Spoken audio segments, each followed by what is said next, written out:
बिस्मिल्लाहिर्रहमानिर्रहीम। अस्सलामुअलैकुम पाकिस्तान। नाजरीन, आप देख रहे हैं आवाज़ बहावलपुर न्यूज़ चैनल और मैं हूं आपका मेज़बान अहमद महमूद। नाजरीन, जैसा कि आप सब जानते हैं कि हम आप लोगों के लिए आज की शख्सियत प्रोग्राम लेकर आया करते हैं। आज मैं आपको जिस शख्सियत का तारुफ़ करवाने जा रहा हूँ, आप किसी तारुफ़ के मोहताज नहीं हैं। सीनियर बिजनेसमैन हमारे साथ मौजूद हैं। मेरे साथ मौजूद हैं मलिक मोहम्मद अकियान यूनिस साहब। आप WR इंटरप्राइजर बहावलपुर में काम कर रहे हैं। आपने फातिमा कमर्शियल सेंटर बहावलपुर में बनवा चुके हैं। अब हाल ही में आप एक फार्म हाउस बनवाने जा रहे हैं जो कि बहावलपुर में बहुत सारे प्रोजेक्ट पे काम करेगा।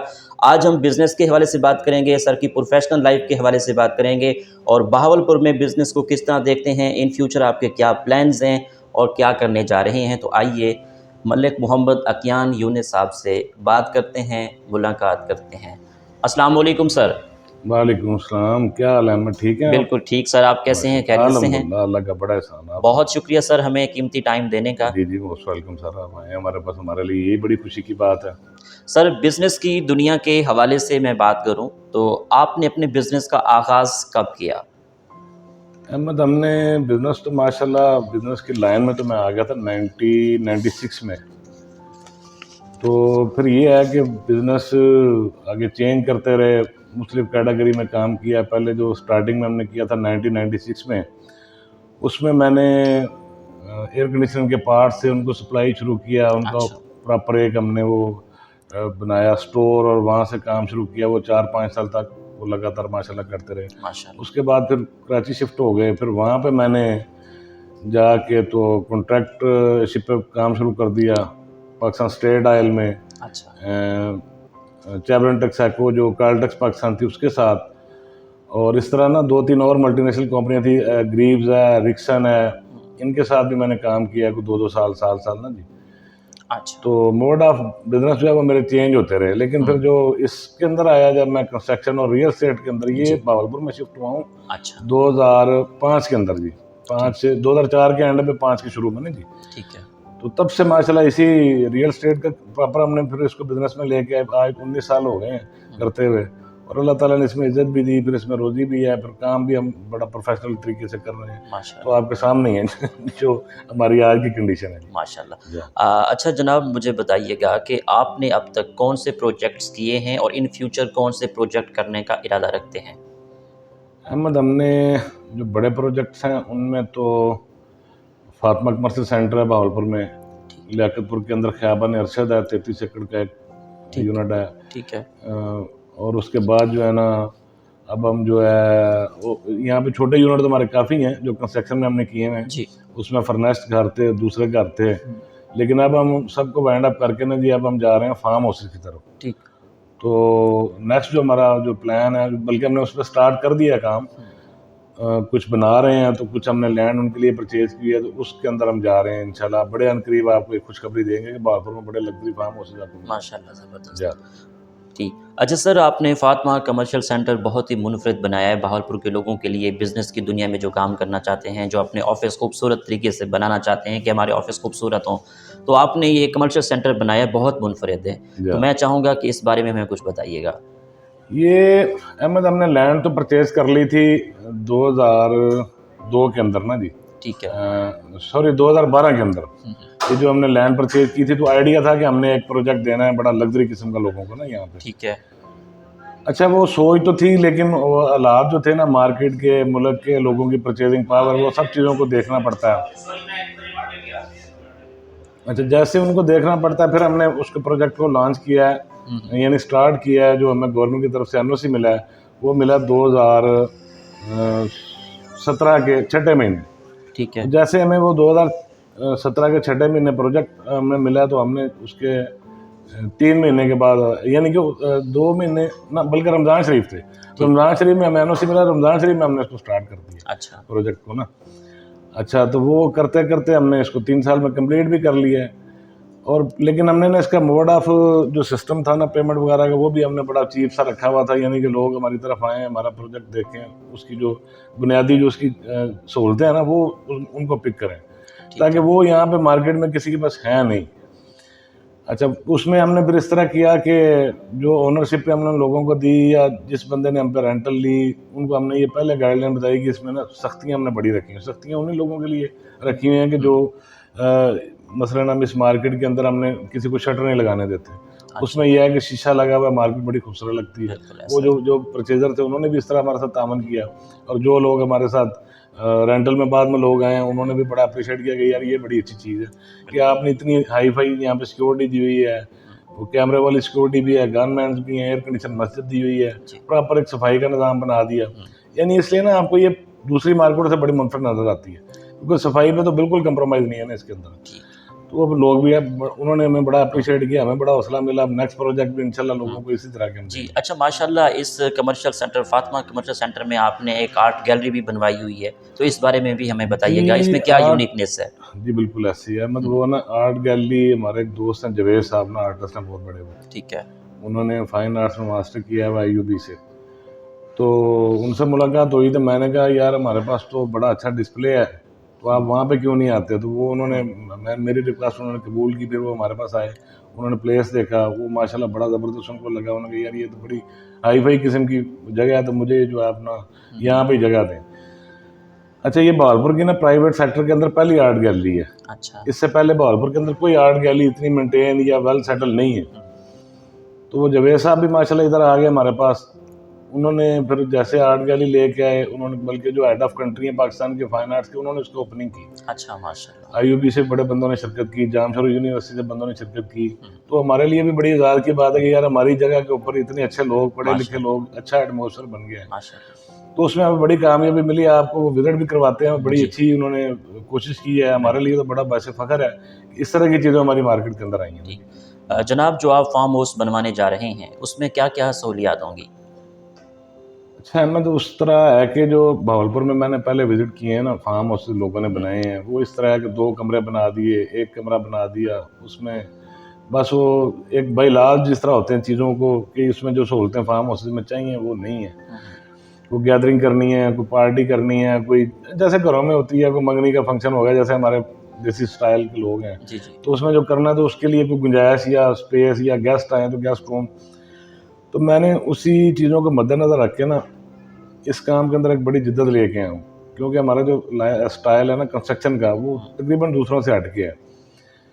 उसमें मैंने फिर इस तरह किया है कि उनको बेड भी दिए हैं, उनके जो लिविंग हॉल है उसका भी एक लेवल दे दिया है। अच्छा, ताकि वो, मुझे बड़ी उम्मीद है इंशाल्लाह के बहावलपुर में किसी के घर में हो तो अलहदा बात है, फार्म हाउस पे इस तरह की चीज़ें होती रही हैं। अब उसकी हम जो परचेजिंग या एक्सेसरी है वो आप यकीन माने हमें बहावलपुर से चीज़ें नहीं मिलती। फैसलाबाद, इस्लामाबाद, कराची, लाहौर, वहाँ तक हम जाके परचेजिंग की चीज़ों की ना, तो वो ला के आस्ता आस्ता आस्ता आस्ता सेट कर रहे हैं उनको। तो वो अब हम दे रहे हैं आपको इंशाल्लाह नियरेस्ट वो 1 या 2 महीने के अंदर ओपन हो जाएगा। अच्छा, उसकी हम लैंड भी आपको देंगे, नया किसी ने बनवाना वो भी देंगे, हमारे पास बने बनाए लेंगे। तो उसी एक लेवल के अंदर वो चीज़ें चल रही हैं। ठीक। अच्छा जनाब, माशाल्लाह जब हम आपके ऑफ़िस में आए हैं तो माशाल्लाह आपका ऑफ़िस बहुत खूबसूरत और यूनिक चीज़ें इसमें मौजूद हैं। तो ऑफ़िस में माशाल्लाह अच्छी-अच्छी चीज़ें हैं, आपने कहाँ-कहाँ से मंगवाई हैं? ये अहमद बस शौक की बात है, सारी चीज़ें तकरीबन एंटीक्स हैं। और मैं माशाल्लाह ना स्टाफ बड़े अच्छे मिल गए जो काम करने वाले थे, वुड का काम करने वाले, हमें वो पूरा स्टाइल उन्होंने बना के दिया इसका। अच्छा। तो हमने उनसे डिमांड की कि हमें ये चीज़ चाहिए, सेम वो हमारे मुताबिक उन्होंने चीज़ें बना के दी। फिर हमने इंटीरियर पे आप जैसे दोस्तों का भी उसमें बड़ा हाथ है, वो कहीं किसी के पास कोई एंटीक्स पड़ी हुई है तो उन्होंने मालूमात दी फलां बंदे के पास है, कोई रोनाबाद से कुछ चीज़ लेके आए, कोई बावल नगर से, कोई कसूर से, कोई लइये से, वो जिस तरह हमें चीज़ें किसी ने बताई हैं, फिर हम वहाँ पे उसकी रिक्वेस्ट की बंदों की, उन्होंने कहा यार इतनी दूर से बंदा चीज़ ले, चलो इसको दे दें। तो अक्सर लोगों ने हमसे पैसे भी नहीं लिए उन चीज़ों के ना जी, तो हमें गिफ्ट की। वो इसलिए की कि यार ये चीज़ें अब तो ख़त्म हो गई हैं, हमारे बाबा के इस्तेमाल में रही हैं, नई जनरेशन को उनके बारे में पता नहीं है। तो मेरा एक आइडिया था कि यार ये चीज़ें यहाँ पे इस लेवल में पड़ी हों, ताकि जो यंग जनरेशन आती है, स्टूडेंट आते हैं, मेरी तरह लोग सीखने वाले हैं, उनके लिए वो चीज़ें सामने पड़ी होंगी, भाई ये चीज़ हमारे बाबा ने इस्तेमाल की हुई है। जी बिल्कुल, वो भी तो देखते हैं। ये मोटो है, इसके ऊपर हम थोड़ा सा काम किया। जी, हम वो देखते भी हैं, हमारे नाज़रीन को दिखाएंगे भी। अच्छा, बिज़नेस के हवाले से सवाल आपसे करूँगा कि आप आने वाले दौर में अपने बिज़नेस को कहाँ लेकर जाना चाहते हैं?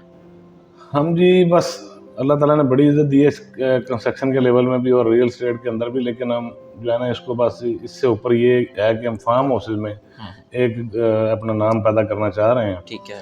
उसके अंदर हमारी पूरी वर्किंग है और अनकरीब हम आपको वो विज़िट भी करवाएंगे, हमारे जो यूनिट रेडी हो रहे हैं जहाँ पर काम हो रहा है इस टाइम ना जी। ठीक है। तो वो बड़ी उम्मीद है कि वो लोग उसको अप्रिशिएट करेंगे और बड़ी ख्वाहिश भी है, क्योंकि मेरे जो ज़हनी तौर के ऊपर जो मुझे इंटीरियर डिज़ाइनिंग का शौक़ है या मुझे इसमें कंस्ट्रक्शन का एक मुझे जुनून है, एक शौक़ है, उसको मेरा भी वहाँ पूरा हो जाएगा, लोगों को भी अच्छी चीज़ मिल जाएगी।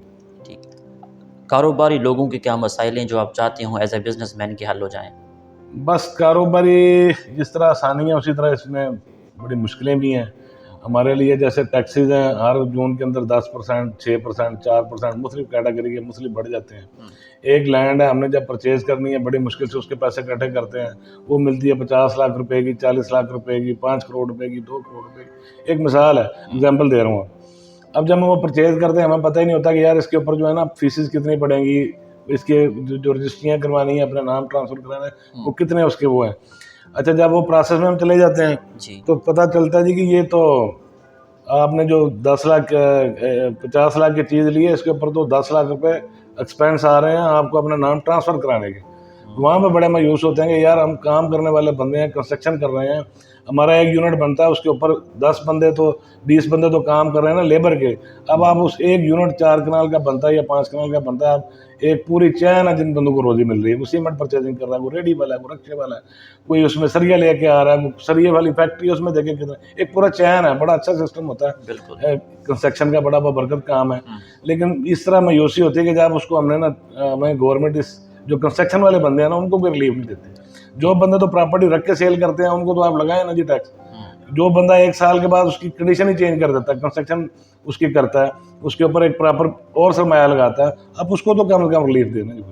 हमारी ये ख्वाहिश है कि गवर्नमेंट थोड़ी सी इन जो हमारी छोटे छोटे ये मामला आते हैं, छोटे तो नहीं है, बहुत बड़े हैं, इन पे हमारा मुस्तकबिल में असर होता है, इनको ज़रा काइंडली को जो मुतलका अहबाब है उनको ज़रूर देखा करें। ठीक। बिज़नेस की दुनिया में आपके बेस्ट उस्ताद कौन है? हमारे जी मरहूम शेख रफ़ीक साहब मेरे उस्ताद थे। तो मैंने स्टार्टिंग में वो मुझे मिले, नेचुरली मुझे कुदरती अल्लाह ताला ने वो गिफ्ट किए। बड़े नफीस और बड़े ईमानदार और बड़े वज़ादार किस्म के वो बंदे थे, लेकिन हमारी बदकिस्मती ये थी कि उनके साथ हमें काम करने का टाइम बहुत थोड़ा मिला। तो आज भी हम उनका नाम लेके अपने उस्ताद का, अल्लाह ताला का नाम लेके तो बिज़नेस में हाथ डालते हैं। वो अल्लाह ताला हमें बरकत भी देता है, हमें इज़्ज़त भी देता है जी। तो उस्तादों को तो बिल्कुल नहीं भूलना चाहिए। वो तो मैं बड़ा लकीला था कि मुझे शेख रफ़ीक साहब जैसे उस्ताद मिले रियल एस्टेट के। ज़बरदस्त। जनाब, सिटी ऑफ नवाब बहावलपुर के बारे में आप क्या तासरात रखते हैं?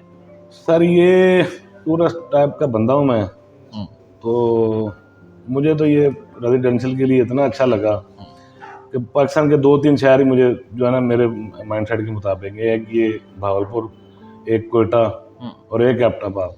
अच्छा चलो, वो तो 2 हमारे प्रोविंस में नहीं है, ये हमारे प्रोविंस पंजाब में जैसे बंदे का लैंग्वेज या स्टाइल होता है उस हिसाब से ये सिटी जो है ना मुझे बड़ा पसंद इसलिए भी था क्योंकि जब ये डिज़ाइन किया गया, नवाब साहब ने डिज़ाइन करवाया, तो इसके जो रोड थे ना वो बड़े खुले रखे।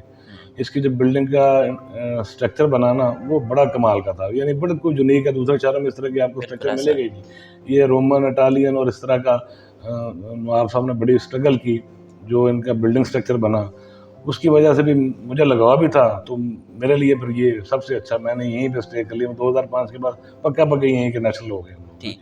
तो ये भावलपुर जितनी अच्छी लैंड है, उतनी अच्छे लोग हैं, उतनी अच्छी समझ लें कि इसके अंदर आपको सहूलतें मिलेंगी। एक जो छोटे शहर के अंदर छोटे का छोटा और बड़े का बड़ा, देखें एयरपोर्ट इसमें है, रेलवे स्टेशन इसमें है, जो भी आपको medical college, university, technical college, जो भी चीज़ें मेन आपको बुनियादी चाहिए, हॉस्पिटल इतने बड़े 2 प्रोजेक्ट हॉस्पिटल के हैं यहाँ पे, और उसके बाद मेडिकल कॉलेज भी इसी तरह है। तो यानी कि इस तरह की जो सहूलतें हैं ना, ये बहुत कम शहरों में। गुजरांवाला कितना बड़ा शहर, उसमें एयरपोर्ट ही नहीं है। अब सियालकोट वालों ने चलो अपना बना लिया, लेकिन हम जब उनके देखते हैं ना, तो हमारा शहर माशाल्लाह बड़ा पीसफुल शहर है, और इसके अंदर जो सहूलतें हैं वो तो गॉड गिफ्टेड है। और ये हम थैंक्स करना चाहते हैं गवर्नमेंट का भी, नवाब साहब का भी, जिन्होंने उस वक्त ये लोगों के लिए सोचा कि यार ये मेरे लोगों को ये सहूलतें होनी चाहिए, और उन्होंने इन प्रोजेक्ट्स के लिए अपनी लैंड प्रोवाइड की, अपनी जेब से पैसा लगाए, और ये माशाल्लाह एक कामयाब तरीन हमारा शहर है। ठीक। हमें तो बड़ी खुशी है इसमें रहते हुए। जी, जैसा कि आपने कहा कि आपको सैर व सियाहत का बहुत ज़्यादा शौक़ है, तो आप कहाँ-कहाँ सैर व सियाहत कर चुके हैं और सैर व सियाहत से क्या चीज़ एक्सप्लोर करते हैं आप?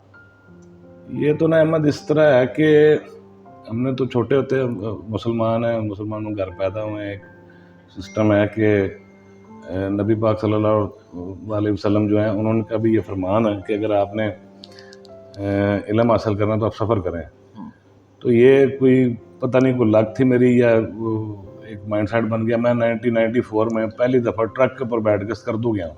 अच्छा। इतना जुनूनी आदमी था, ठीक है, कि मैं 1994 में पहली दफ़ा एक बेडफोर्ड ट्रक के ऊपर बैठ के स्कर्दू विजिट के लिए गया था। अच्छा। उस वक्त बसें नहीं मिलती थी, ये लग्जरी जो आप हमें सहूलतें हैं ये थी नहीं, तो बड़ा मुश्किल था। नेटको गवर्नमेंट की एक लाल कलर की चलती थी, वो भी 2 दिन बाद। और स्कर्दू उस टाइम ये पोजीशन थी कि जो हमारे यहाँ प्रेस, आप देखें ना कितनी जिद्दत आ गई 94 में से। 94 में जो अखबार आज यहाँ हम पढ़ रहे हैं ना, वही अखबार बस पे बैठ रख के जाती थी स्कर्दू, और वो 3 दिन बाद ये खबरें आज की हमारी पढ़ रहे होते थे। वहाँ में प्रेस नहीं थी और ये वाली खबरें 3 दिन बाद वो पढ़ रहे थे। फिर मैंने नॉर्दर्न एरिया को ज़्यादा वो अहमियत दी, मुझे लगा भी अच्छा। अब तो वो नॉर्दर्न एरिया की ये कंडीशन है कि वो जो लोकल वहाँ पर रहने वाले लोग हैं वो भी इतना नहीं शायद जानते होंगे जितना उसको मैंने उसका चप्पा जी। अच्छा। उसको मैंने पैदल भी ट्रैक किए हैं, हाइकिंग भी की है, उसमें कैंपिंग भी की है, जीप ट्रैक भी मैंने क्लियर किए हैं। तो बच्चे भी माशाल्लाह बड़े एक्टिव में, वो भी वहाँ पे 10-10 दिन लगा देते हैं। तो जो उसमें सबसे अच्छी जगह मुझे वो स्कर्दू, खपलू, रोंदो गंजी, मनठोका, उसमें मस्तोज और संदूर, यासिन वैली। उसके बाद जो सबसे बेस्ट जगह है ना मुझे जो उसमें बड़ी अच्छी लगती है लोगों को, है तो पैदल ट्रैक है, लेकिन उसमें यह है कि आप जब स्टोर जाते हैं ना, एक डिस्ट्रिक्ट का स्टोर ना गिलगित बल्तिस्तान का, वहाँ से एक जगह है, गाँव है त्रिशिंग। त्रिशिंग से फिर पैदल ट्रैक है रूपल का, रूपल लोअर, रूपल अपर, और आप फेरीमेट अपना नांगा पर्वत बेस कैंप, ओरिजिनल जो बेस कैंप है ना वहीं पे है। तो वहाँ आप 1 दिन का ट्रैक है, वो मुझे बड़ी आइडियल किस्म की लगती है। मैंने वो 2 दफ़ा उसको ट्रैक को क्लियर किया। फिर दो से मैंने 2 दफ़ा, एक दफ़ा मैंने पैदल क्रॉस किया, फिर जीप और मोटरसाइकिल पर तो पता नहीं कितनी दफ़ा मैं वहाँ पे चक्कर लगाऊँ, दो से प्लान जो है। तो इसलिए जो नॉर्दर्न एरिया है वो भी हमारी जान है, वो मैंने तो वहाँ से स्टार्टिंग की थी। अच्छा। और अब तो माशाल्लाह पाकिस्तान काफ़ी मैंने जो है ना वो टूर किया है, बलूचिस्तान में भी काफ़ी किया, सिंध में भी काफ़ी किया। अल्लाह ने मौका दिया। उसमें ये है कि आपको भी सब जो भी सुनने वाले दोस्त हैं उनको भी चाहिए कि वो लाजमी ये जो है ना शौक़ रखें, इससे बंदा बड़ा कुछ सीखता है। जी। शादी कब हुई आपकी? शादी मेरी अहमद हुई थी सन 2000 में। तो अब तो माशाल्लाह बच्चे बड़े हो गए हैं, 22-22 साल के तो हो गए या इस तरह। ठीक। अच्छा, दुनिया में कामयाबी हासिल करने के लिए क्या इक़दामात करने चाहिए? एज़ ए बिज़नेसमैन क्या कहेंगे? मतलब ये बड़ा अच्छा सवाल है आपका। इसमें यह है कि आपको जो मैंने सीखा है स्ट्रगल करनी चाहिए। वो आप एक रेडी लगाते हैं तब भी, आप एग्रीकल्चर में हैं तब भी, आप किसी भी डिपार्टमेंट, आप जॉब में हैं तब भी, आप बस ना उसमें एक स्ट्रगल और पॉजिटिव सोच के साथ चलना चाहिए। और बाकी मेन जो है वो अल्लाह तवक्कल है, अल्लाह तवक्कल पे ही आप वो कर सकते हैं। उससे आपका समझ लें कि मेन वही अल्लाह तवक्कल रखें और आप अपनी स्ट्रगल जारी रखें, बस अल्लाह ताला आपको फिर नवाज देता है। आप देखें ना, ये छोटी सी मिसाल है कि ये मेरे पास इतना बड़ा लग्जरी ऑफिस है, सारा काम है। मैं सुबह 6:30 बजे यहाँ पे आ जाता हूँ, मेरे ना लेबर आते ना मुलाजम आते, मैं 6:30 बजे यहाँ पे आके बैठ जाता हूँ। अच्छा। और रात 10 बजे तक काम करते हैं। पर अल्लाह ताला वास्ता भी है जी उसी स्ट्रगल से। हम तो बड़े मुतमन लोग हैं अल्लाह ताला की तरफ से, ये पोजीशन है। खानों में क्या क्या पसंद है? आपकी पसंदीदा डिश कौन सी है? खाने में जी हमारे घर में तो गोश्त जो है ना वो ये सब रात में पकता है, हम तो गोश्त खाते नहीं, हम तो हैं वेजिटेरियन। ठीक। तो वो सब्जियाँ ही हैं जी, सब्जी सबसे ज़्यादा शौक़ से वही खाते हैं। तो जो सबसे बेस्ट है वो भिंडी, करेले, टिंडे, ये सब्जियाँ जो नहीं सबसे बेस्ट हैं, यही मैं खाता हूँ ज़्यादा। ठीक। अब मैं चाहूँगा कि आपके ऑफिस में जो चीज़ें आपने मंगवाई हुई हैं उसके हवाले से कुछ बात कर सकें, वो हम अपने नाज़रीन को दिखा सकें। बिल्कुल, आप दिखाएं। जी नाज़रीन, मलिक मोहम्मद अकियान यूनिस साहब हमारे साथ मौजूद हैं। इंटरव्यू तो हमने उनका बिज़नेस के हवाले से कर लिया है, लेकिन उनके ऑफ़िस में हम जैसे जाते हैं तो बहुत सारी चीज़ें जो हैं आपने मंगवाई हुई हैं, ऑफ़िस की रौनक बनी हुई हैं। ये पुरानी चीज़ें कुछ हमारे सामने मौजूद हैं। अब हम जान लेते हैं कि ये चीज़ असल में है क्या और आपने ये कहाँ से मंगवाई है। जनाब, इसके बारे में हमें बताइएगा कि ये क्या चीज़ है? ये ना अहमद दरअसल जैसे हमारे घरों में मिलाद शरीफ होता है जी, या कोई भी रूहानी किस्म की जो हमारे महफिलें होती हैं घरों के अंदर। अच्छा। तो वहाँ पे गैदरिंग होती है, तो उसको गैदरिंग को हमने देखा था पुराना भी लोग जो ये अगरबत्ती यूज़ करते थे या फिर उसमें कोई खुशबू का कोई अंसर उसमें डालते थे। अच्छा। तो ये बेसिकली बनी हुई है कापर में, अपना ब्रास के अंदर ना। अच्छा। इसमें ये छिड़कते थे अर्के गुलाब खुशबू के लिए ना। अच्छा। तो एक बकायदा इसका सिस्टम बना हुआ है, इसमें डाला जाता था। अच्छा। और इसके अंदर ये ऊपर से खुल जाता है ना सारा, इसके अंदर ये वो नोजलें बनी हुई हैं इसकी। इसमें जैसे अर्के गुलाब डाल देना और जैसे ही वो गैदरिंग बैठी हुई है, अच्छा। तो कोई बंदा उठ के फिर इसको ऐसे छिड़कता था उसके ऊपर। माशाअल्लाह। तो ये उस जमाने में जो बड़ी समझ लें रॉयल घरों की ज़रूरत थी, जो अच्छे घरों की थी, या वो जो लोग अपने उससे बड़ा प्यार करते हैं, तो वो उन लोगों ने ये परचेज़ की या बनवाई, तो ये फिर हमें गिफ्ट हुई। ये काफ़ी दूर से हम लेके आए हैं। ये कहाँ से आपको? ये ना जी असल में जंग में हमें मिली थी। अच्छा। ये सूफियन इकबाल साहब हैं, ये हमें उन्होंने गिफ्ट की थी। अच्छा माशाअल्लाह। तो वो कुदरती हमने उनसे हमारी कोई थी तल्लक उनके साथ, तो हमने देखा उनके घर पड़ी है, तो हमने फिर इसकी बायोडाटा लिया, फिर हमने उनसे रिक्वेस्ट की, तो फिर हमें उन्होंने ये गिफ्ट कर दी। तो तब से मैंने इसको अपने, और ये मैंने ये चीज़ें इसलिए रखी हुई हैं ताकि जो भी जो नई जनरेशन हमारी आ रही है, तो उनको तो पता ही नहीं है ना कैसेट का ना किसी और चीज़ का। तो फिर मैंने ये पूरा जो एक ऑफिस के अंदर एक सेटअप बनाया है, ये बनाया बेसिकली इस तरह है कि जो लोग जो नई यंग जनरेशन है ना, उनको ये पता चले कि हमारे बाबा दाद इस तरह की चीज़ें इस्तेमाल करते रहे जो आज हमारी ज़रूरत नहीं रही, लेकिन उनको पता लगे कि ये हमारी चीज़ें हमारे एहसास हैं ये। बिल्कुल। तो मैंने इनको एक जगह पर डिस्प्ले किया जी। जैसा कि आपने लास्ट लिंक पे बताया था कि आपके दोस्त हैं, ये साइकिल उन्होंने गिफ्ट की थी, तो इस साइकिल के हवाले से थोड़ा बताएंगे हम कि हमें। ये सर ना साइकिल लाहौर से लेके आए हैं हमारे एक दोस्त ना, राना बाबर साहब। तो उन्होंने बड़े प्यार से मैं ये गिफ्ट किया। ये बड़ा ओरिजिनल मॉडल है साइकिल का ना। तो अब साइकिल भी जो है वो कम हो गई है। जो लीड क्लास किसी ज़माने में हम लोग इस पे वो सफ़र करते हैं, स्कूल में जाना, सारे मामला इसी पे होते थे। आज जो है ना, ये तो मोटरसाइकिलों ने इसकी जगह ले ली, रिक्शों ने ले ली, ये भी कम होता जा रहा है। लेकिन ये बहुत प्यारा मॉडल था, ये भी फिर मैंने इसी अलमारी के अंदर इसको डिस्प्ले कर दिया। ठीक हो गया। ये गिलास भी है, इस गिलास के बारे में भी हमें बताइएगा। ये भी मेरा ख्याल में कि पुराने ज़माने में इस पे एक शेर भी लिखा हुआ है इसके ऊपर ना जी। ये कंधा किया हुआ शेर ना जी, और इसके ऊपर बेलें और फूल और इस तरह की चीज़ें जो पूरी कंधा की हुई हैं उस ज़माने में। अच्छा, ये हमारे जो है ना नानियाँ, दादियाँ, परदादियाँ, ये उनके यूज़ में रही हैं चीज़ें। लेकिन तब भी ये उन्होंने जिस तरह आज हमें समझ लें कि रॉयल डंग का सेट है, क्राकरी में स्टोन है और इस तरह की जो मार्बल और चीनी के बड़े लग्जरी किस्म के आ गए, उस ज़माने की सबसे लग्जरी यही आइटम थे। अच्छा, ये फिर आम इस्तेमाल में होता था, घरों के ऊपर ना एक परचत्ती बनी होती थी, तो उसके ऊपर ये बड़े उन्होंने हैंग कर देने।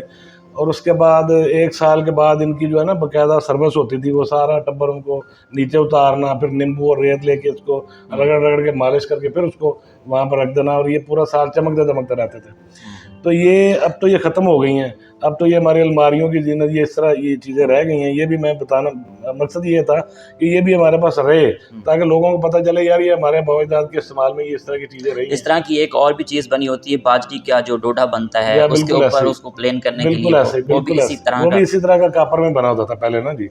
ये तो पूरा एक सेट होते थे, अलमारियाँ, ये गिलास, बर्तन, पतीले, देगे और पराते और इस तरह के पूरे घरों के अंदर सेट था।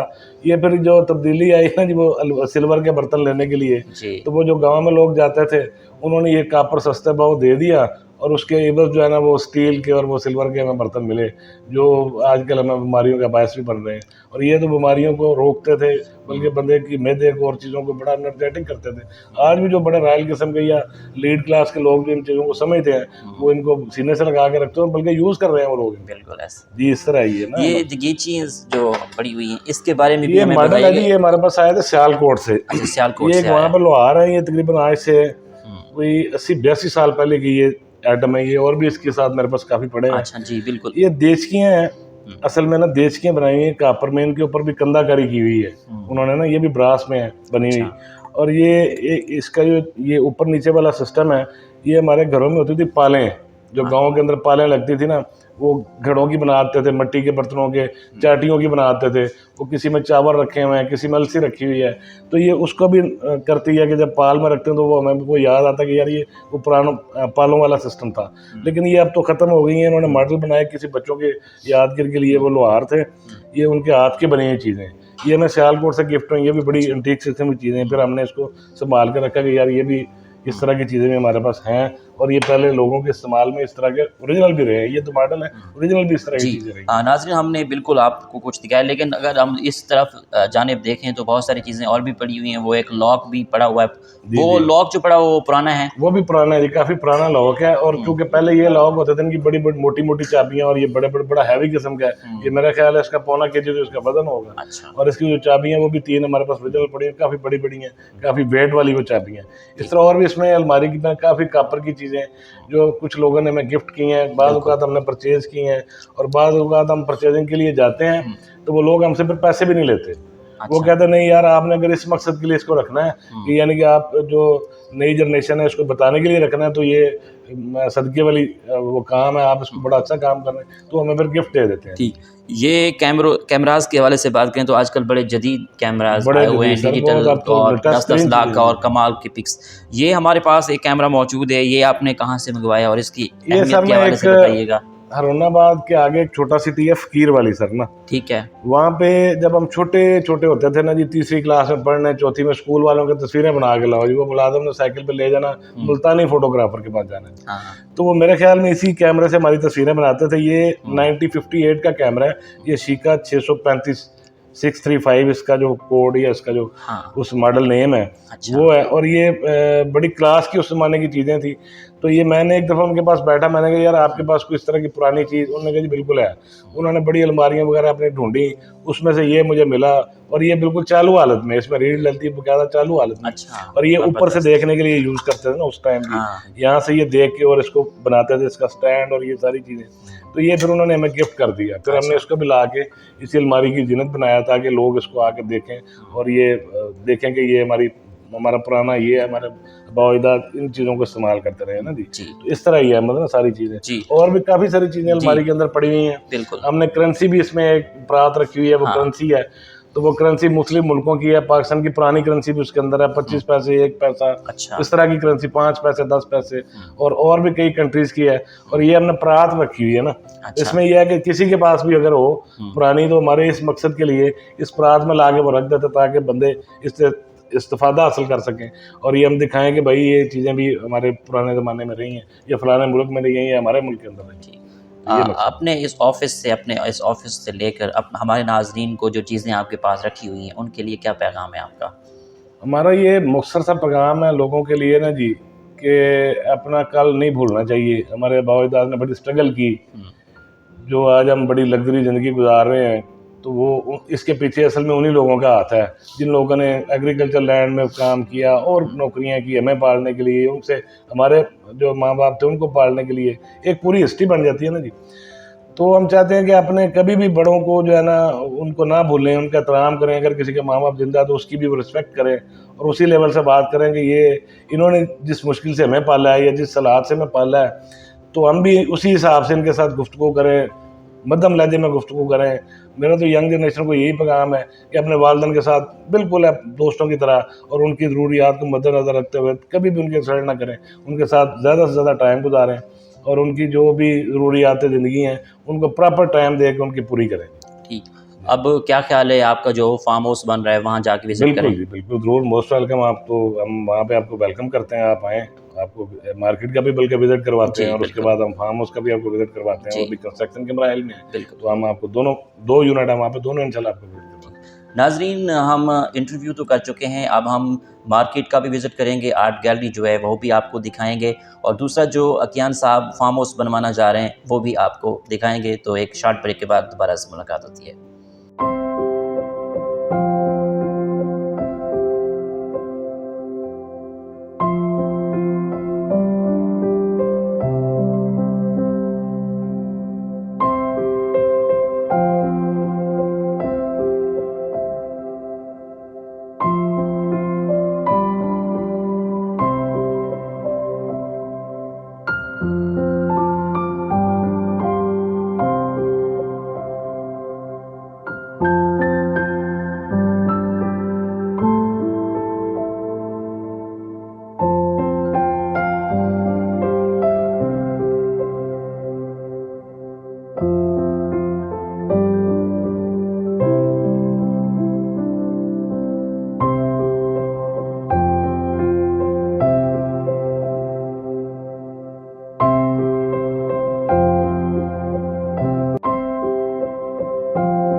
नाज़रीन, अब हम आ चुके हैं दी पेल्कन आर्ट गैलरी में, जो कि फातिमा कमर्शियल सेंटर में बनाई गई हैं और बहावलपुर में ये पहली प्राइवेट जो है आर्ट गैलरी बनाई गई है। तो ज्ञान साहब से जान लेते हैं। अस्सलाम वालेकुम सर। वालेकुम सलाम, क्या हाल है? मैं बिल्कुल ठीक हूँ सर, आप ठीक हैं? माशाल्लाह हम आर्ट गैलरी में आ चुके हैं, तो जनाब इसके बारे में हमें कुछ बताइएगा। ये आर्ट गैलरी जी असल में तो आर्ट लवर का शौक़ है, जो बंदे आर्ट से बसते हैं या उन लोगों को नेचुरल चीज़ पसंद है या वो आर्ट से बड़े इंस्पायर होते हैं जी। तो हम भी उन्हीं में से हैं। बड़े शौक़ से हम उन चीज़ों को देखते हैं, बनते हुए देखते हैं, इन लोगों के जो ब्रेन की कैफियत है उसको महसूस करते हैं, बड़ा अच्छा लगता है। तो बाकी ये है कि मुझे बड़ी खुशी है कि हमारी मार्केट के अंदर ये इस तरह की एक्टिविटी हैं, इसमें बड़े इस माइंडसेट के लोग आते हैं। वो अब देखें ना, ये बनने की वजह से ये इस मार्केट का और बहावलपुर का कितना नाम रोशन हुआ है। अब लोग इस आर्ट गैलरी की वजह से इसको कराची में भी जानते हैं। अच्छा यार, वो फातिमा कमर्शियल सेंटर में, इस्लामाबाद में भी जानते हैं, फैसलाबाद में भी जानते हैं, लाहौर में भी जानते हैं। जो लोग इस कैटेगरी से या इस काम से मुंसलिक हैं, हमारे लिए बड़ी बात फ़ख्र किस्म की बात है कि हम बताने में हमें बड़ी खुशी महसूस होती है। इस तरह का सेटअप हमारे इस कमर्शियल सेंटर के अंदर आया हुआ है। तो बाकी जो इसकी बारीकियाँ हैं या आर्ट के मामले में जो नेक्स्ट करना चाह रहे हैं या अभी तक जो किया है, वो जवेद साहब बहुत अच्छे हमारे आर्टिस्ट हैं। ये इन्हीं के होने में सारा सिस्टम चल रहा है। तो ये आपसे बात करते हैं, आपको मज़ीद इसके बारे में गाइडलाइन और जो भी इसकी वो लफ्ज़े है वो आपको बताएंगे ज़रूर इंशाल्लाह। जी सर, बहुत शुक्रिया। जी नाज़रीन, जावेद इकबाल हमारे साथ मौजूद हैं, इस आर्ट गैलरी में होते हैं। इस्लामिया यूनिवर्सिटी बहावलपुर से आप एमफिल कर रहे हैं फाइन आर्ट्स डिपार्टमेंट से, तो इनसे हम बात करते हैं। अस्सलाम वालेकुम जावेद साहब, कैसे हैं आप? जी वालेकुम सलाम, बहुत शुक्रिया सर आपका, आप गैलरी में तशरीफ़ लाए। मेरा नाम जी जावेद इकबाल है। मैं लास्ट 10 ईयर से आर्ट फील्ड से प्रोफेशनली काम कर रहा हूँ। अच्छा। मैंने पूरे पाकिस्तान विज़िट किया है, इंटरनेशनली तकरीबन 5 कंपटीशन विन किए। अच्छा, 25 प्लस कंपटीशन नेशनल विन किए और टोटल मिला के तकरीबन 50 प्लस एग्जीबिशन में मैंने पार्टिसिपेट किया है। पूरे अपना नाम पूरे मतलब गैलरी का, अपने आर्ट का पूरे वर्ल्ड में मैंने एक नाम रोशन किया है। पाकिस्तान की नुमाइंदगी कर रहा हूँ। मेरे लिए बड़ी ऑनर की बात है कि मेरा होम टाउन बहावलपुर है। बहावलपुर में मैं अपने कल्चर को पूरे नेशनल और इंटरनेशनल लेवल पे रिप्रेजेंट कर रहा हूँ। मेरे लिए ऑनर की बात है। और मलिक इकयान साहब मेरे एक दोस्त भी हैं और सरपरस्त भी हैं, जो मुझे एक आपके देख रहे हैं कि सीनियर आर्टिस्ट या सीनियर का साथ होना मेरे ख्याल से एक बहुत बड़ी नुमाइंदगी होती है ना।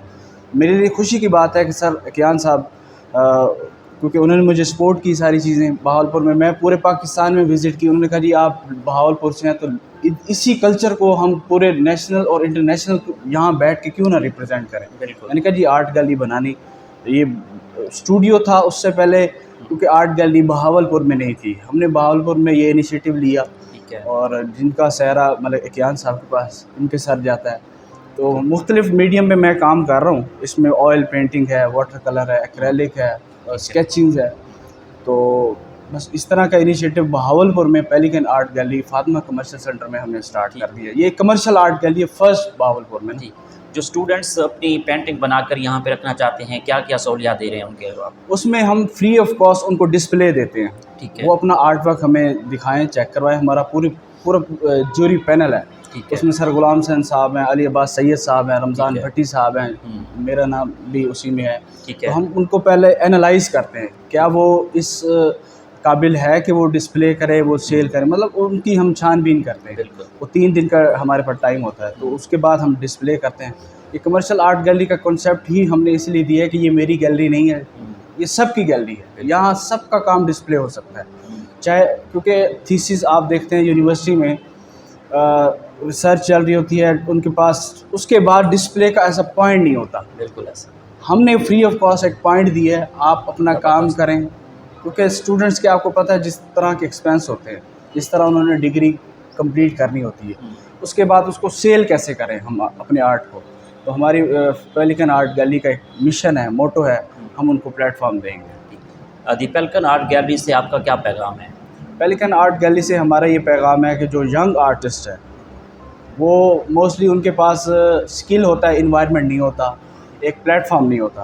पेलिकन उनको पूरा कंप्लीट प्लेटफॉर्म मुहैया करेगी। उनको कोई ऐसे स्किल है, कोई जाहिर सी बात है कोई 100% कंप्लीट नहीं होता, उनको हम स्किल प्रोवाइड करेंगे, ये फ्री ऑफ कॉस्ट होगा। और लास्ट में एक मैसेज देना चाहूँगा, हमारी पेलिकन आर्ट गैलरी की तरफ से समर कैंप भी लगा दिया गया है, उसमें फ्री ऑफ कॉस्ट क्लासेस हैं, वर्कशॉप हैं, और नेक्स्ट मंथ में हम पूरे पाकिस्तान ओपल कान दी हुई है जनरल एग्जीबिशन लगा रहे हैं, जिसमें senior artist, junior artist, emerging artist का काम यहाँ डिस्प्ले होना है। और भावलपुर में आप ज़रूर पेलिकन आर्ट गैलरी को विज़िट करें और अपना काम हमें दें और पार्टिसिपेट करें। मेरे लिए ये पैगाम है सबके लिए कि आप, ये ओपन मैसेज है कि आप कोई भी पार्टिसिपेट करना चाहे, पेलिकन से आप रिश्ता जोड़ें और अपनी पेंटिंग डिस्प्ले करें। बहुत शुक्रिया तफसीलात करने का। सब बहुत शुक्रिया आपका। जी नाज़रीन, मलिक मोहम्मद अकियान साहब हमारे साथ मौजूद हैं। हम इस वक्त फ़ातिमा कमर्शियल सेंटर पे मेन पे इस वक्त ठहरे हुए हैं। हम अगर बात करें तो माशाल्लाह बहुत खूबसूरत तरीके से इन्होंने बनाया हुआ है, और DHA के जो डीलर्स हैं उन्होंने शॉप्स ली हुई हैं, बाकी भी चीज़ें लोगों ने ली हुई हैं, और आर्ट गैलरी भी बनाई गई हैं। तो अकियान साहब से जान लेते हैं। अस्सलाम वालेकुम जनाब। वालेकुम सलाम, कैसे हैं आप? ठीक है, खैरियत से हैं जनाब? माशाल्लाह बहावलपुर यजमान रोड की खूबसूरत लोकेशन पे कैंट के पास ही आपने ये मार्केट जो बनाई है, तो इसके बारे में हमें कुछ बताइएगा। ये अहमद, आपको पहले मैंने बताया था एक इंटरव्यू में कि ये जो है ना, इसका हमने 2017 के छठे महीने इसको हमने स्टार्ट लिया था, और ये हमने बड़े माइंडसेट एक बनाया था कि यार ना भावलपुर में थोड़ी सी हट के चीज़ दें, जो भी मार्केटें बनी हुई हैं उनमें से थोड़ा सा चेंज करते हैं। तो हमने इसकी जो चेंजिंग की है ना, वो 2-3 बड़ी मेन चीज़ें हैं कि हमने जब ये सेल के लिए मार्केट में लेके आए लोगों के पास, तो बड़े हैरान हुए लोग कि जिस बंदे की नीचे एक दुकान है उसी की ऊपर एक दुकान है। अच्छा, यानी कि अगर हमने ये देखें G1 है और वो ऊपर F1 लिखा हुआ है, वो भी वो मालिक वही ओनरशिप में ये दुकानें गई हैं। जिसकी नीचे है उसी की लैंड भी उसी की है। बहावलपुर में और पाकिस्तान में पहली दफ़ा हमने स्टार्ट लिया था बहावलपुर के अंदर से ना जी। अच्छा, दूसरी बात ये है कि जो बंदा भी इसको परचेज करेगा उसको हमने ये बड़ी सख्ती से कहा था कि भाई आपने ना, जो हम तब आपको सौदा बेचेंगे कि जब आप हमारी भाई लाज के मुताबिक उसको ओपन करें दुकान। अच्छा, तो उसमें सबसे पहली बात ये थी कि किसी दुकान को लोहे का शटर नहीं है। हाँ, ये भी उसकी वजह कि सिक्योरिटी के लिए होता है। सिक्योरिटी हम उनको प्रॉपर 24 आवर दे रहे हैं, कैमरा आप ही दे रहे हैं, हम ही दे रहे हैं, सिक्योरिटी आप दे रहे हैं, सिक्योरिटी लाइफ टाइम उनको दे रहे हैं। अच्छा, दूसरे इसमें हमने स्वीपर रखे हुए हैं, बावर्दी को देखें अभी भी बंदा काम कर रहा है, वो फातिमा कमर्शियल की उन्होंने वर्दी पहनी है, वो इसमें ही देखें पूरा कहीं शॉप पर सिगरेट भी नज़र नहीं आएगा। अच्छा, दूसरी बात यह है कि इसमें 100 और शॉप थी 48, यानी अगर उनको डिवाइड करें 2 के अंदर तो वो 74 यूनिट बन जाएंगे। ठीक है, अब हमारे 74 यूनिट ही हैं, यानी ऊपर नीचे हम जब एक काउंट करेंगे तो हमारे 74 यूनिट होंगे। बिल्कुल। और जब हमने स्टार्ट लिया था 2017 के छठे महीने, तो हमने ये सेल करनी शुरू की थी सिर्फ 33 लाख रुपए। अच्छा, आपने जब स्टार्ट की 33 लाख की सेल की, जी। अगर उस रेट की बात करें तो उस तक 33 लाख थी, लेकिन अब इंक्रीज होके कितना हो चुका है? अब तो माशाल्लाह ये 1,25,00,000 पे जिन लोगों ने हमारे साथ उस टाइम बिजनेस किया वो तो अब बड़े माशाल्लाह वेल सेटल हुए हैं। इसलिए क्योंकि वो आखिर महंगाई का भी बड़ा रीज़न होता है जी। उस वक्त जो हमारे पास जो रेट सरिये का आ रहा था वो 71 रुपये 50 पैसे, हमने 287 टन सरिया लिया।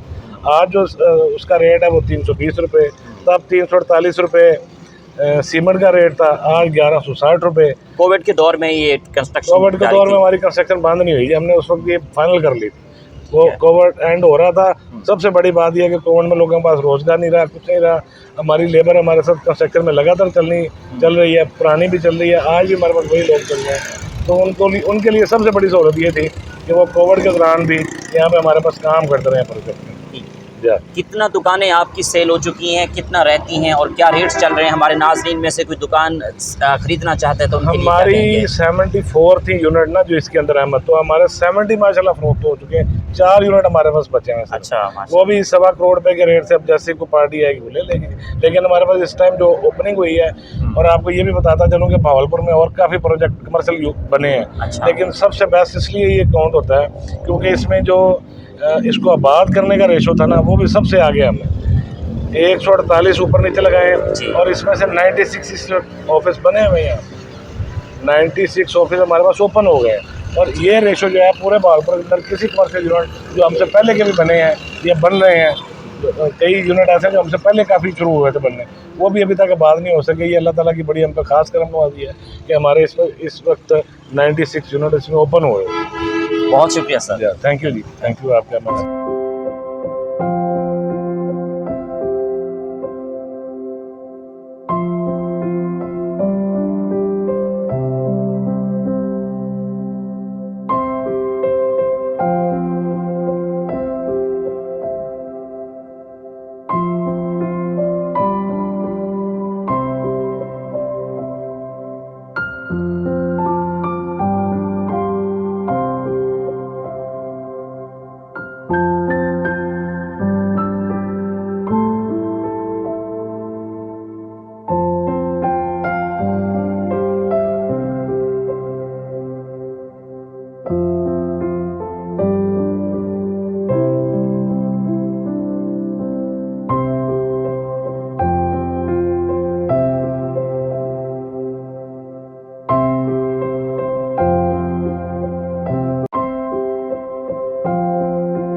जी नाज़रीन, हम इस वक्त अमलताज़ फार्म हाउस में मौजूद हैं। मलिक अकियान यूनिस साहब हमारे साथ मौजूद हैं, जो कि 6 BC में बनने जा रहा है। बहुत ही खूबसूरत और रोड से थोड़े से फासले पर मौजूद हैं। आइए बात करते हैं। अस्सलाम वालेकुम जनाब। वालेकुम सलाम, क्या हाल है? बिल्कुल ठीक है ठीक हूँ, आप ठीक हैं? जी, माशाल्लाह अल्हम्दुलिल्लाह। फार्म हाउस बहावलपुर में बनाना आपने स्टार्ट किया है, तो जी जी। यहाँ पे अमलताज़ फार्म हाउस में हम पहुँच चुके हैं, तो इनके बारे में थोड़ा सा हमें बताइएगा।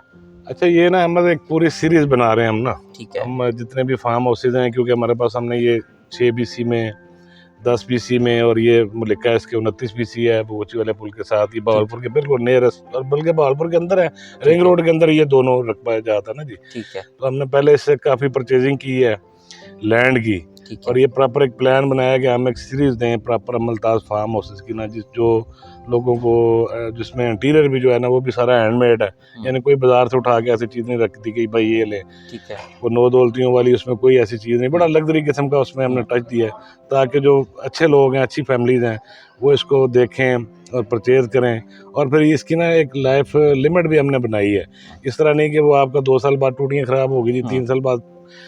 कोशिश की है कि जो भी स्ट्रक्चर है या जो भी मटेरियल इसमें यूज़ हुआ है वो एक लेवल का हो, एक ब्रांड का हो। तो उसी लेवल को मद्देनज़र रख के हमने ये, आपको मैंने पहले इंटरव्यू में बताया भी था कि हम जो चीज़, आपने अभी खुद इसका बल्कि विजिट भी किया है, जी। तो आपको महसूस हुआ होगा कि ये बाकी स्ट्रक्चर से ये बड़ा मुख्तलिफ है। बिल्कुल। डिज़ाइनिंग इसकी चेंज है, इसका जो जितना भी स्ट्रक्चर है वो बिल्कुल चेंज है। तो मैं चाह रहा था कि बहावलपुर में हम इस तरह की चीज़ लोगों को दें जो पहले उनको कहीं लाहौर इस्लामाबाद में मिलती है। तो वही हमने कोशिश की है, उसी कोशिश का ये शाखसन है आपके सामने। ये जैसे मुकम्मल फिर अंदर से रेडी होता है, फिर भी आपको इंशाल्लाह दावत देंगे। ये कितने कैनाल पे है? ये सर हमारे 4 कनाल के यूनिट है सारे ना जी, जितने है। भी 6 BC के अंदर बन रहे हैं। बाकी जो हमारे पास लैंड है, अगर कोई बंदा हमसे उस फार्म हाउसेज के मुतलका लैंड ले तो वो हम देते हैं, वैसे ज़मीन नहीं हम देते। अगर उसमें उसने फार्म हाउस बनाना है तो उसके लिहाज से 2-4 कनाल, 6 कनाल, 8 कनाल, जितनी उसको चाहिए लैंड प्रॉपर, वो ज़मीन भी हमसे ले सकता है। और ये फार्म हाउसेज जो हैं बने बनाए भी ले सकता है, बनवा भी सकता है, खुद बना सकता है, जिस तरह मर्जी उसको वो अच्छा लगे वो हमारे साथ कॉपरेट करे। ठीक। इस फार्म हाउस में क्या क्या सहूलियात होंगी? इसमें सर इसका जो ड्राइव है, ये आप देखेंगे बड़ा क्लास का ड्राइव है। बिल्कुल। इसमें तकरीबन पोर्च के अंदर एट अ टाइम 3 गाड़ियाँ, और ड्राइवे के ऊपर 11 गाड़ियाँ। 4 कनाल में इतनी बड़ी हो ही नहीं सकती, लेकिन हमने करके दिखाया। ये आप देखिए कितना बड़ा लान है, पीछे एक लान है, उसके बाद 12-36 किडनी स्टाइल में इसके स्विमिंग पूल है। इसका जो मेन लिविंग हॉल है, उसको ड्राइंग रूम भी एट अ टाइम यूज़ हो सकता है, पार्टी हॉल भी यूज़ है। वो 24 बाई 36 है, और उसकी हाइट हमने 25 फुट रखी है। सिंगल स्टोरी स्ट्रक्चर है, लेकिन वो नज़र इस तरह आ रहा है कि पता नहीं कितनी बड़ी बिल्डिंग है। अच्छा, इसी तरह इसके अंदर 2 मास्टर बेड हैं, 16-18 के अटैच वाशरूम है, 16 बीच की वो इसके अंदर जो इंटरेस्ट लॉबी है। 11-18 का टीवी लॉन्च होता है 5 मरले में, हमने यहाँ पे 11-18 का उसमें किचन दिया हुआ लोगों को। तो इस तरह की इसके अंदर सहूलियत है। सर्वेंट क्वार्टर अलग है, उसका वॉशरूम अलग है, उसका सेन अलग है, और जो गार्ड रूम है वो भी इसके साथ अटैच है, जो मेन गेट के साथ है ना। इस तरह की इसके अंदर सहूलियत। इस फार्म हाउस की लोकेशन के बारे में बताइएगा। ये सर आप 6 BC बाईपास से आएंगे तो 6 BC को जो रोड अंदर आ रहा है आप उस पे आ जाए तब भी आ जाएंगे। हासलपुर रोड से आ रहे हैं आप तो जो 7 वाली पुली है वहाँ से जैसे इंटर होंगे तो 6 तक क्रॉस करेंगे तो ये आगे ये अमलताज़ फार्म हाउस आ जाएगा। इस फार्म हाउस में फर्नीचर के हवाले से बताइएगा। फर्नीचर सर इसका सारा हम चिन्नौट से ऑर्डर पे बनवा रहे हैं, लेकिन उसमें भी जो वुड का काम है वो शीशम में है।